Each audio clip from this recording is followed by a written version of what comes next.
स्थानिक स्वराज्य संस्थांच्या निवडणुकांसंदर्भात सुप्रीम कोर्टामधून एक फार मोठी अपडेट येतेय.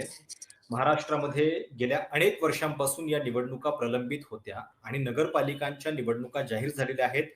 नगरपालिका आहेत, नगरपरिषदा आहेत आणि त्याच दरम्यान या स्थानिक स्वराज्य संस्थांच्या निवडणुकीमधलं जे आरक्षण आहे, त्याच्या संदर्भात सुप्रीम कोर्टानं आज खूप मोठी कमेंट केलेली आहे.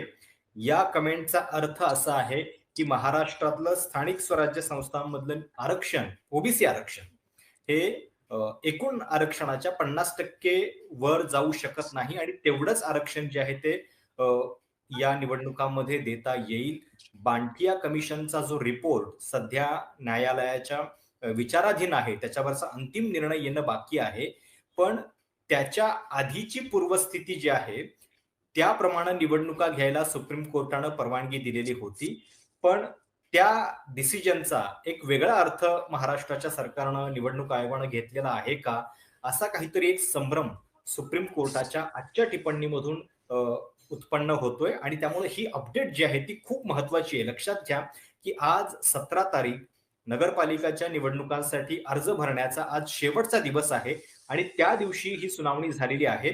जे याचिकाकर्ते आहेत ते यासाठी कोर्टात गेलेले होते, की तुम्हीच दिलेल्या निकालाचं उल्लंघन जे आहे ते या स्थानिक स्वराज्य संस्थांच्या निवडणुकांमध्ये होतंय. काही ठिकाणी आरक्षण 70% पर्यंत पोहोचलेलं आहे आणि हे सुप्रीम कोर्ट कसं काय खपवून घेऊ शकतं? त्याच्यावरती न्यायमूर्ती सूर्यकांत जे आता देशाचे सरन्यायाधीश होणार आहेत आणि न्यायमूर्ती जॉयमाला बागची यांच्या अ, खंडपीठानं हा निकाल जो आहे, निकाल म्हणण्यापेक्षा हे ऑब्झर्वेशन केलेलं आहे आणि पुढची सुनावणी या संदर्भातली 19 तारखेला होणार आहे. लक्षात घ्या, की कोर्ट असं म्हणतंय म्हणजे आजचं त्यांचं एक वाक्य जे होतं, की if the plea is that nomination has just begun and the court should stay its hand, then we will stay the elections.